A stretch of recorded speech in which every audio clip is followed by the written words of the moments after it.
Pessoal, tudo bom? Então, vamos dar sequência aqui aos vídeos.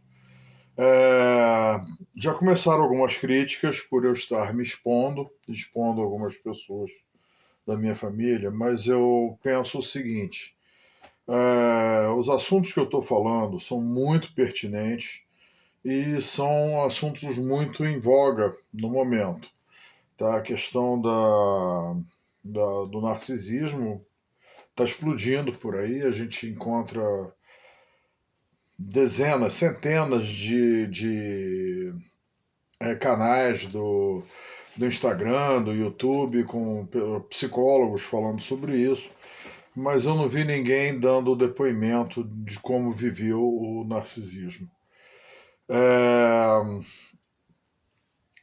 já agora, eu estou muito satisfeito de ver que nos canais em que eu coloquei somados, está dando quase 1.000 visualizações. Tá? Então, É um...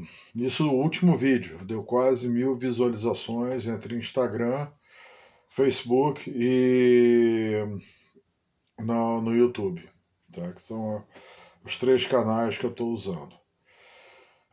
A questão da alienação parental vive em conflito dentro do Congresso, porque nós temos dois grupos, os grupos dos pais que são alienados, pais que eu digo, genitores, tá? Pai, mãe, que vivem sob alienação parental, o que é o meu caso, tá? Tem o grupo das pessoas que combatem a alienação parental. Aí tem 1.000 alegações, tem uma série de coisas, e a gente acaba, lógico que tem pessoas ali nesses que são contra, que eu até entendo, mas não concordo, tá? Muita gente chega e diz: não, alienação parental é uma decisão do juiz, quando o juiz vai do processo, a pessoa pede uma canetada do juiz. Primeiro, que não funciona desse jeito. Tá? Dentro da análise da alienação parental, existe uma equipe técnica no Congresso, no judiciário especializada nisso. Então, nessa equipe técnica tem assistente social, que vai analisar todo o histórico de vida da família, a situação da família, para ver se realmente pode estar acontecendo alguma coisa do gênero. Tá? E a segunda, que eu acho fundamental, que é a análise psicológica. E não é qualquer psicólogo, não. São psicólogos já treinados, muito experientes. No caso do meu processo de guarda, foi uma psicóloga com, sei lá, ela é uma pessoa mais ou menos da minha idade. Então, de profissão, ela deve ter quase 40 anos, se é que não tem, até mais. Né? E de experiência dentro da área jurídica, né, como perita do tribunal, eu acho que tem mais de 15 anos. Então não é uma pessoa iniciante. Tá? São pessoas muito sérias, muito criteriosas. Então, por exemplo, uma coisa que a gente vê muito dos que são contra a lei da alienação parental são pessoas que alegam que seus filhos sofreram abusos. Ah, o pai era abusador. Isso é grave, isso é muito grave. Realmente, um pai abusador, cara, pra mim não tem perdão um cara desse, pô, abusar do seu próprio filho. Cara, é muita canalice, muita covardia. Então vamos colocar o seguinte: bom, primeiro que esse pai ele vai passar todo por um processo todo de análise psicológica, sociológica, para ver se ele está apto a conviver com o filho. Se ele não estiver apto, o tribunal vai recomendar que ele seja afastado. Se ele estiver parcialmente apto, provavelmente ele vai ter direito ao convívio com o filho ou a filha, mas sob vigilância. Então não é uma coisa assim tão simples. E aí acaba que a pessoa dessa fica com a sua guarda compartilhada inviável. Vai ter a guarda do genitor, tá? Mas não terá a guarda compartilhada ou inversão de guarda, que seria o maior absurdo de todos. Outra coisa que nós vemos, pais que são violentos. O cara bebe, bate nos filhos e tal, sabe? Isso é muito mais comum do que a gente imagina, tá? Violência doméstica é uma coisa muito comum, que a gente sabe que existe. E lógico que uma pessoa dessa pode até conviver com o filho, mas com visitas vigiadas, não é supervisionadas, como se diz tecnicamente. Então a pessoa assim também ela tem o problema. Mas vamos colocar pessoas normais, tá? Então o que a gente observa na questão da alienação parental? Muitos casais não estão preparados com maturidade suficiente para serem pais, nem para se casarem, tá? E aí, e com essa questão hoje da vaidade, do egoísmo, sabe, tudo que a gente tem vivido hoje, em situações em que o que interessa sou eu, é a minha individualidade, é o meu prazer, é a minha realização, e não pensar no próximo, né? Uma frase que eu ouvia na minha adolescência, até de um padre que eu gostava muito, não sei nem se está vivo ainda, se estiver já, né, tem quase seus 90 anos, Frei Clemente Kesselmeyer, né, foi pároco muitos anos na Nossa da Paz, em Ipanema, lá no Rio. Ele dizia o seguinte: se você quer ser feliz, não case. Mas se você quiser fazer alguém feliz, aí você pode pensar em casar. Eu achei até interessante, porque ele usou essa frase num programa de televisão que eu estava assistindo. Era um debate entre ele e um pastor. Esqueci agora o nome desse pastor, mas era muito conhecido no Rio nos anos 90, 80 ou 90, né? Pô. E deu branco agora, pô, né? Né? Bom, vamos em frente, né? Isso é secundário. Então é o seguinte, eu vejo, por exemplo, na questão dos meus pais, tá? Eu acho que, embora eles fossem até um pouco infantis quando casaram, eu via no meu pai uma questão de vontade de formar família e tal. E a minha mãe, típica garota, menina da zona sul do Rio, né, nos anos 50, cresceu com a ideia de casar, construir família e tal, né? Não quis fazer faculdade, fazer aqueles cursos de decoração, cursos de bordado, disso, daquilo, para ser dona de casa, né?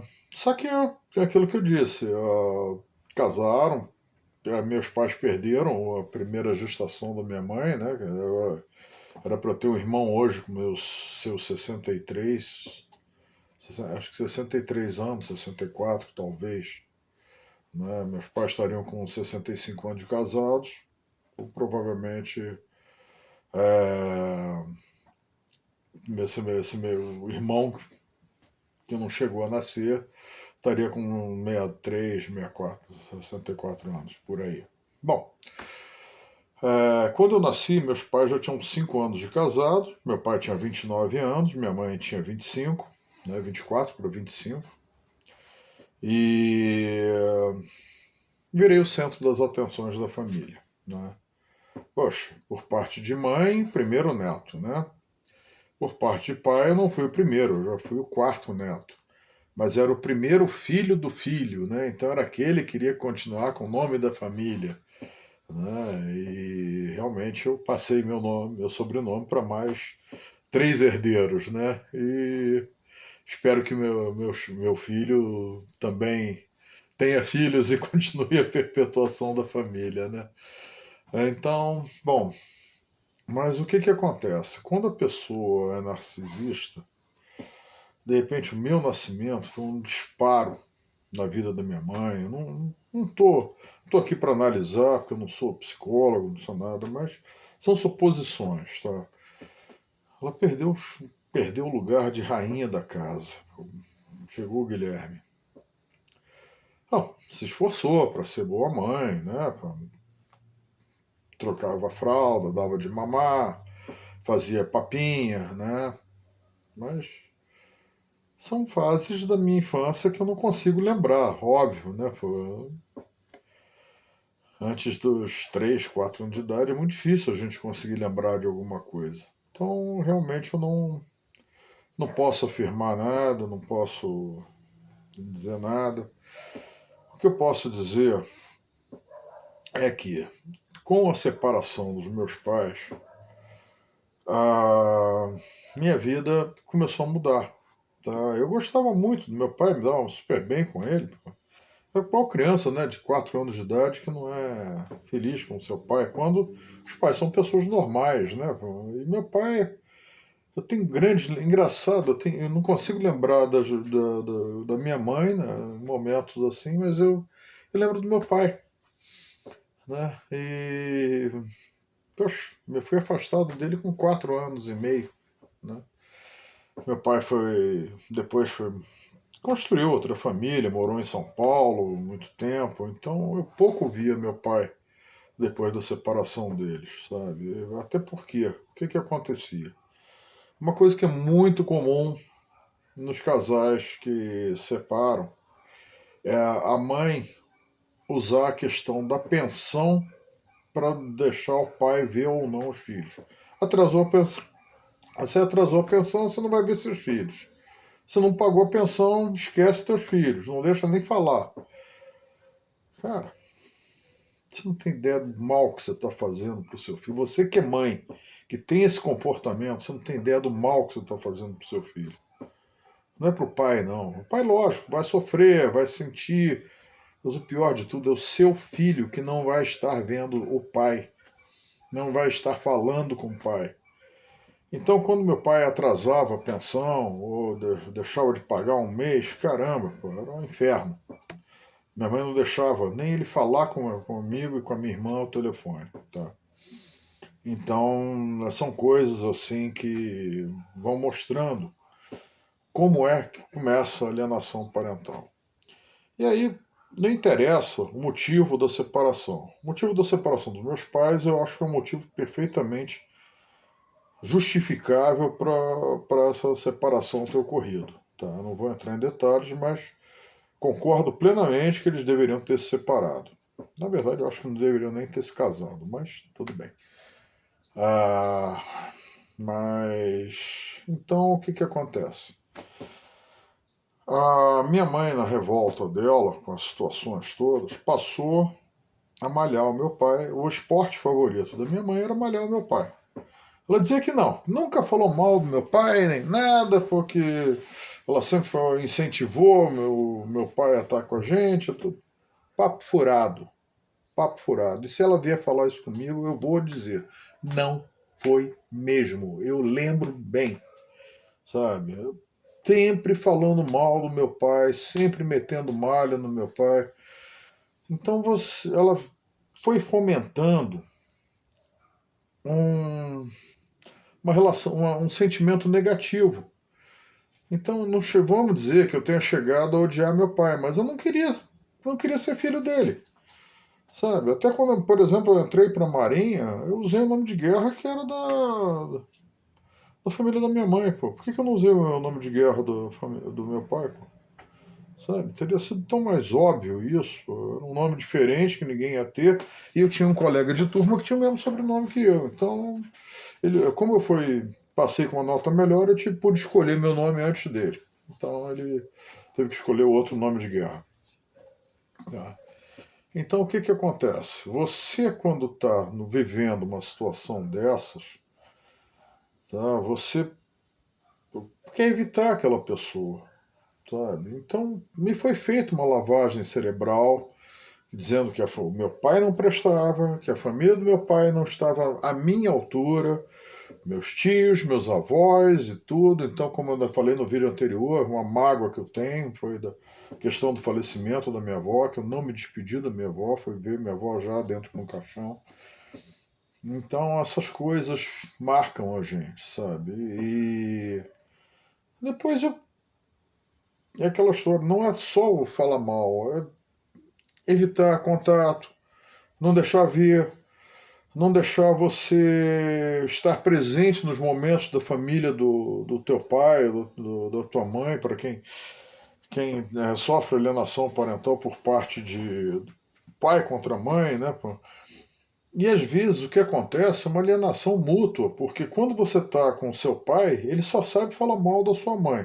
Quando você está com a sua mãe, ele só sabe falar mal do seu pai. Isso quando não fica um xingando o outro, sabe? Poxa, então você começa a viver no meio de um conflito. E como é que vai ficando a cabeça da criança, a cabeça do adolescente, a cabeça do jovem que vive uma situação dessa? Eu conheço uma família que os pais se separaram, os filhos já eram todos adultos, ou até casados. O que aconteceu? Começou a haver alienação parental, só que os filhos eram adultos e casados, conheciam muito bem o pai e conheciam muito bem a mãe. E passaram a ter que ter uma vida com malabarismos para não magoar um nem outro e poder estar convivendo com ambos separadamente. Né? Não tinha condição deles conviverem um pai. Por exemplo, não, eu tenho a minha casa, vou chamar o meu pai e minha mãe para jantarem na minha casa. Eu não posso fazer isso. Porque eles vivem em pé de guerra, sabe? Se acusando, se ofendendo, se agredindo. Então, e os filhos percebem tudo isso, e os filhos sofrem com isso, sabe? É uma coisa muito difícil. Você quando vive essa situação, você tem que aprender a se defender, aprender a tentar sair fora disso. Aí você vê, eu vivendo com a mãe, que praticava alienação parental e que é narcisista. Lógico, o narcisismo dela fazia ela ser alienadora. Lógico que ela não tem consciência do que está fazendo. É uma questão da personalidade da pessoa. A pessoa, ela vive desse jeito, ela pensa, na cabeça dela ela está certíssima no que está fazendo. Tá? E à medida que eu fui conhecendo meu pai, eu fui entendendo também, porque, lógico, nossos pais, quando nós somos crianças, eles são os nossos ídolos. Meu pai é o meu super-herói, minha mãe é a super mulher e tal. E, na verdade, na adolescência a gente vai descobrindo quem eles são, na verdade, né? Então eu vou dizer, pô, infelizmente meu pai não está aqui mais vivo, meu pai já faleceu há 25 anos. É, E como eu digo, eu gostava muito dele, eu tinha amor realmente pelo meu pai, tá? Mas não pude conviver com ele por vários anos. Então, meu pai não foi nenhum grande exemplo de pai, sabe? Primeiro, estava distante por causa da alienação parental. Depois teve outra família. Então, quando eu comecei a aproximar do meu pai, ele já era um homem com uma certa idade, tá? Era um homem já com mais de 50 anos de idade. É... Olha, é isso aí. Meu pai estava com mais de 50 anos, com vários problemas. Quando mais ou menos 2 anos depois que a gente começou a se aproximar, houve na época do governo do Sarney, né, eles proibiram a venda de consórcio. Meu pai tinha representação de consórcio. Então meu pai, com 50 anos de idade, ficou desempregado, casado, 2 filhos do segundo casamento, 2 filhos do primeiro, tendo que dar pensão, não sei o quê. Como é que ficou a cabeça desse homem, né?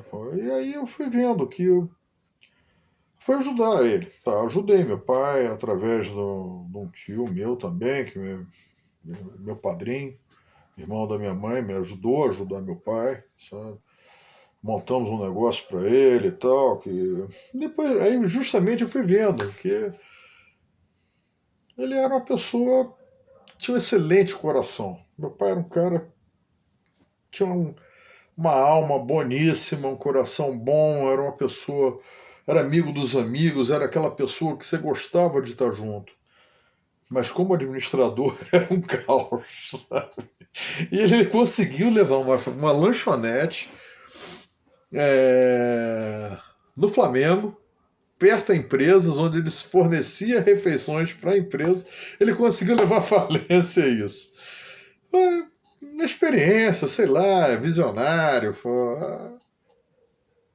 Eu não posso julgar, tá? Mas ele. E outra coisa, o papai era uma pessoa extremamente conservadora, preconceituosa. Pô, cara, era uma pessoa difícil às vezes, né? Tinha preconceito contra tudo. Pô, e vivia no século XIX, se bobear. Né? Mas, ao mesmo tempo, era uma pessoa divertida, piadista, bem-humorada.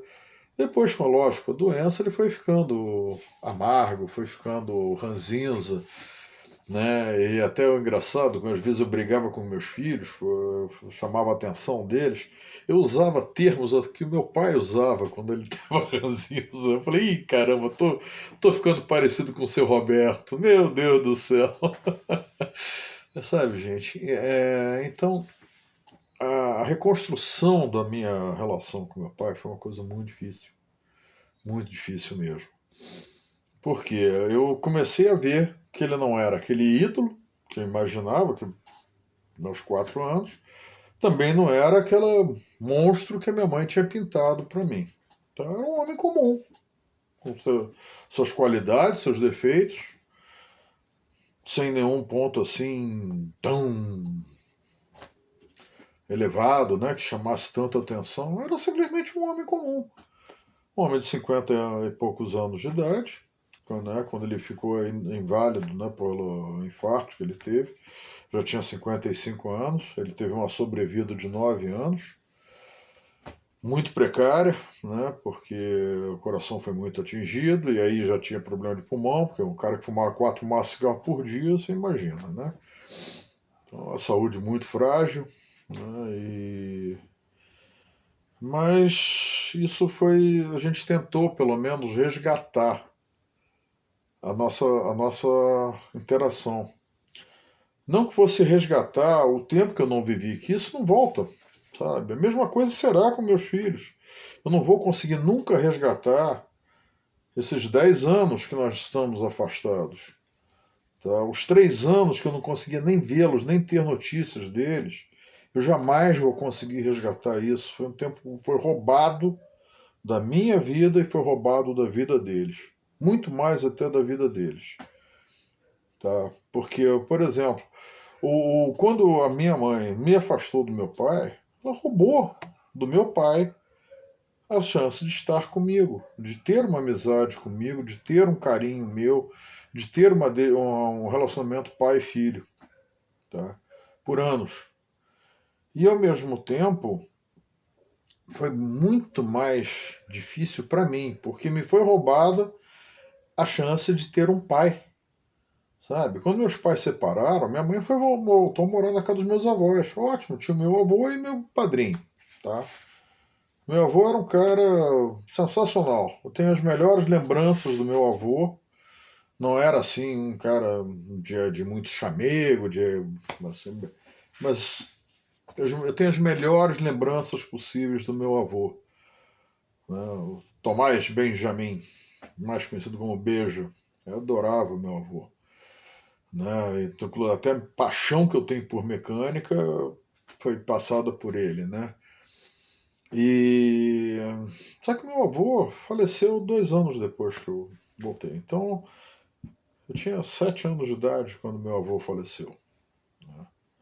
Ia fazer 7 anos, eu tinha recém feito 7 anos, não lembro direito agora, tá? Mas tinha 7 anos de idade quando meu avô faleceu. Meu padrinho era um garoto, né? Esse meu tio brinca até comigo que eu não posso dizer a idade que eu tenho, porque senão vai pegar mal para ele. Ele dizer que tem um sobrinho de 60 anos, pô, um cara que está com 75, né? Fez 76 agora. Né? Mas, quer dizer, eu tinha 4 para 5 anos, meu tio tinha 19 anos. Então não tive aquela. E em 74, quer dizer, 4 anos depois, ele foi morar em Brasília, né? 73, aliás.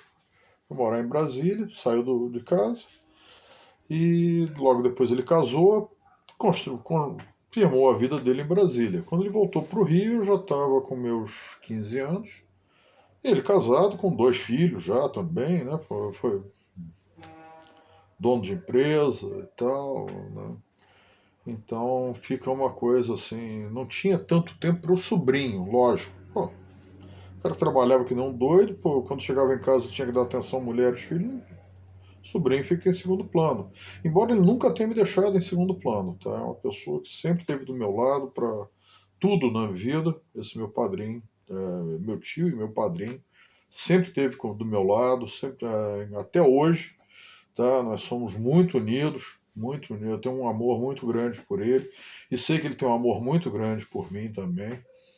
Mas não era meu pai, tá? Embora ele tentasse até suprir a minha carência, mas não era meu pai. Então eu não tinha meu pai dentro de casa. Então aquela figura masculina, para mim, não existiu na minha infância, né? Na minha segunda parte da minha infância, né? A primeira infância sim, mas na segunda parte não. Na minha adolescência também não. Então não tinha essa presença dentro de casa. Mesmo que não fosse a melhor de todas, mas eu não tive essa presença. Isso gera falhas no nosso desenvolvimento, gera deficiências no nosso desenvolvimento. E como filho de narcisista, você começa a querer pegar os problemas de todo mundo para cuidar, porque você se sente responsável por isso. Então, eu tinha que cuidar de todo mundo.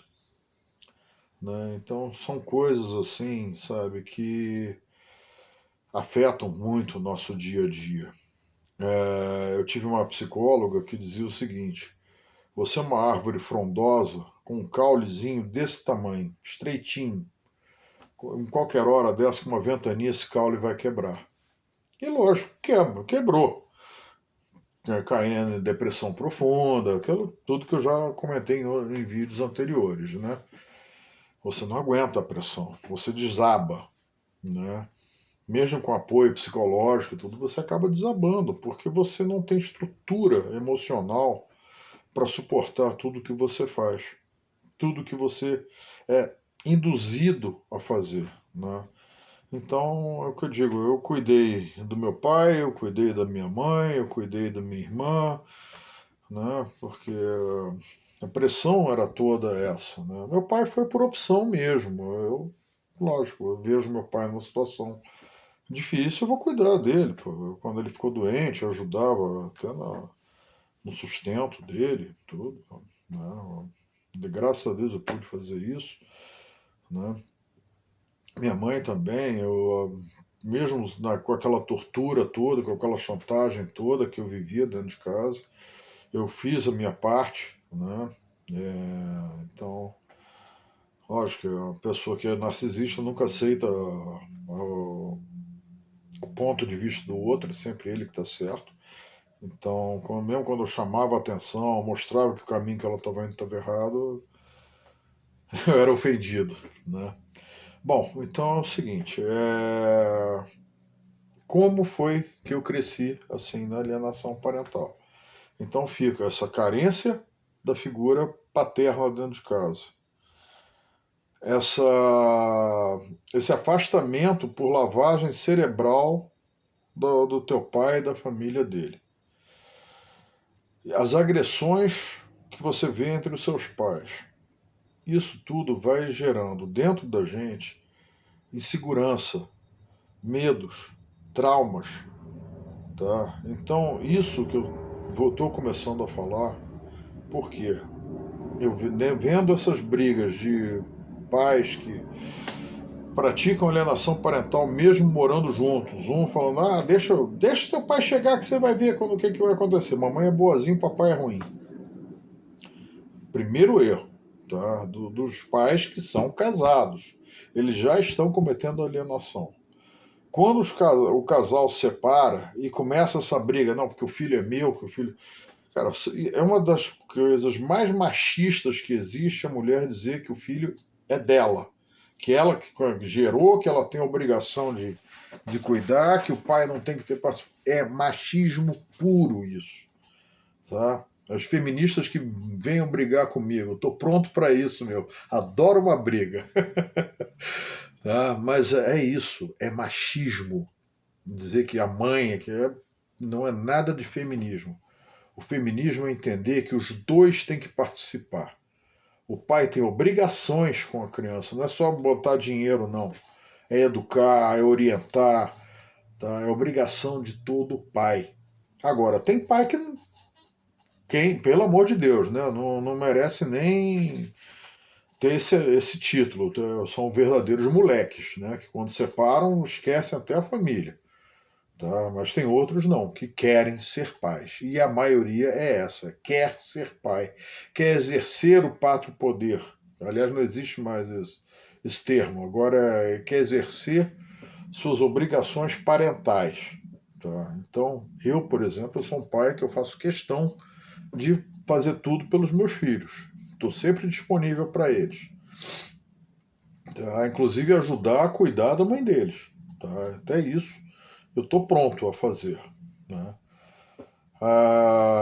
Então, gente, alienação parental, você não vai atingir o pai ou a mãe.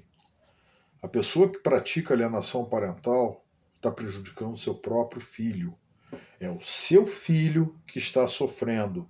É o seu filho que sofre a ausência do genitor que foi afastado. É o seu filho que está sendo massacrado com falsas informações, com falsas denúncias, tá? Porque isso é outra coisa também. Tá? Eu vou continuar no próximo vídeo, porque esse aqui também já está ficando longo. Como eu disse, serão 3 ou 4 só para falar da alienação parental, tá bom? Então, provavelmente amanhã, depois, mais provável domingo, que eu grave um novo vídeo. Até lá, aproveitem esse, pensem. E uma coisa também, tá? Esses vídeos eu estou gravando, não é só um desabafo meu, não, porque isso eu estou fazendo no livro que eu estou escrevendo. Tá? Dizem que eu tenho que fazer 3 coisas na vida, né? Plantar uma árvore, ter um filho e escrever um livro. Bom, eu já tive 3 filhos, já plantei 2 árvores, agora estou escrevendo meu livro. Então é isso aí que eu estou fazendo, não é por mim, é por qualquer um que esteja passando pelo que eu estou que passou, ou que esteja passando, ou que tenha a possibilidade de passar pelo que eu passei e que eu passo. Então, eu peço a vocês que assistiram meus vídeos, também assistindo meus vídeos, tá? Que graças a Deus, como eu falei, nas 3 plataformas chegaram a quase 1000 visualizações. Repliquem esses vídeos. Tá? Mandem para quem vocês acham que precisa. E é isso. É como outro dia eu falei até com uma amiga, pô, imagine se todo mundo que sofre de câncer ficasse calado e você vai só ouvir o médico que fala isso, fala aquilo. Cara, quando a gente escuta um depoimento de uma pessoa, aquilo fortalece a nossa alma. Tá? Então, se vocês estão passando por uma situação parecida, ou conhecem alguém que está passando por uma situação parecida, mostre o meu depoimento para que essa pessoa veja que ela não está sozinha, que ela tem alguém que ela pode até vir conversar, que eu estou disponível. Quem quiser pode vir me conversar, mandar mensagem, manda texto, faz um comentário, eu vou responder, tá bom?